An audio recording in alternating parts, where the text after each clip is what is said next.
He got a wound through his hips.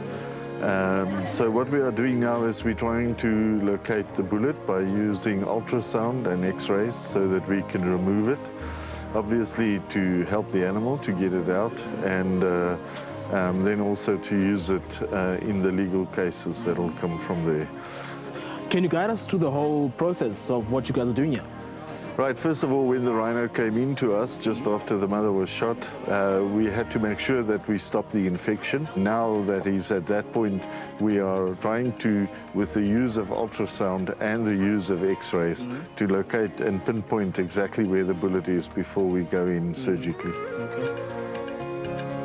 Great news. They found the bullet. They had to put an ultrasound internally to actually see it. And now there's a better chance of them actually getting it out. Let's hold thumbs. We found the bullet, but I mean, why isn't it taken out?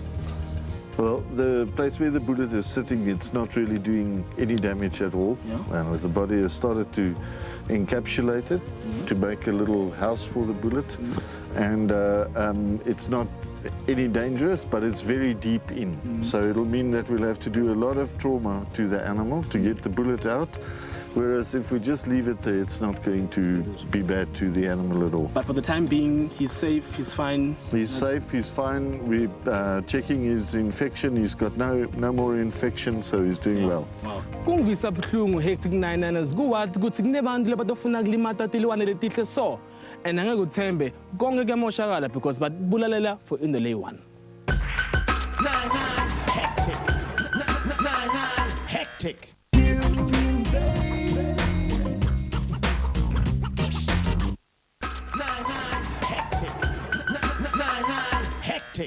Over 1,900 rhinos have been killed since 2008, 578 of them just this year alone, and it's all because of their horn.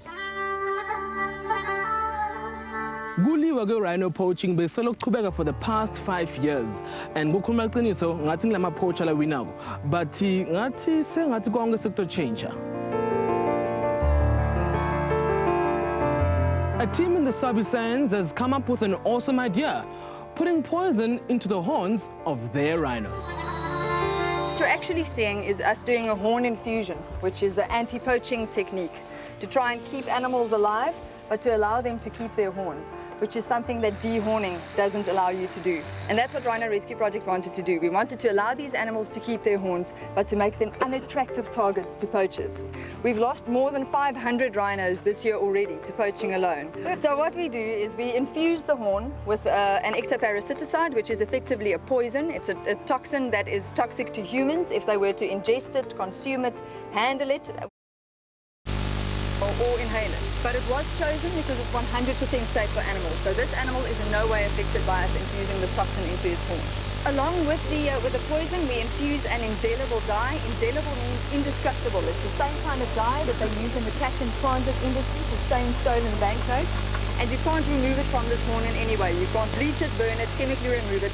This horn is now ruined for ornamental and medicinal purposes. And hopefully that makes this animal a less attractive target to poachers.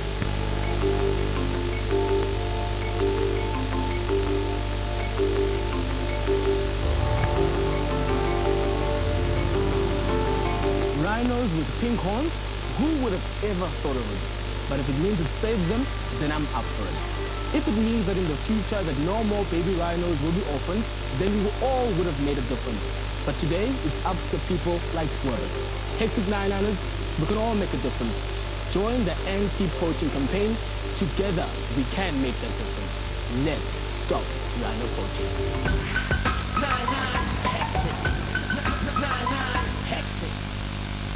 Almost deaf, guys. Those statistics are some sobering things, and we have to wake up and realize that our environment is ours and nobody else's, and we have to take care of it. Isn't that right, Percy?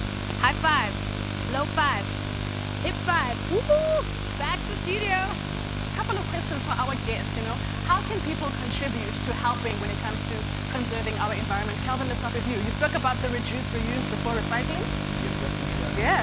The whole idea was taking a step backwards because, at times we talk about recycling, but it's good to talk I think we need to realize that before we talk about recycling, we need to reduce the amount of of plastic, for example, that we Yes. use, so that we can be able to avoid having to put emphasis on recycling.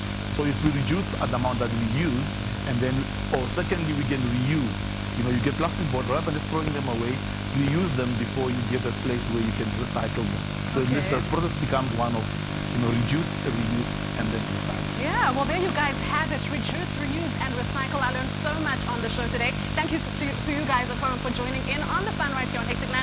But when you're going back from the Mother City, I'm out of here. Oh, well, guys, we've almost come to the end of our show, and as you can see, Percy loves jiving. But we have to, okay, you're getting a bit crazy. You cray. We have to congratulate our Did You Know winner for today, Puleng, all the way from Limpopo. But these people from Limpopo have been receiving a lot of airtime today. But we're going to close off with an amazing song, guys. If you're not convinced about saving your environment, let's go and check out Katie Herzog.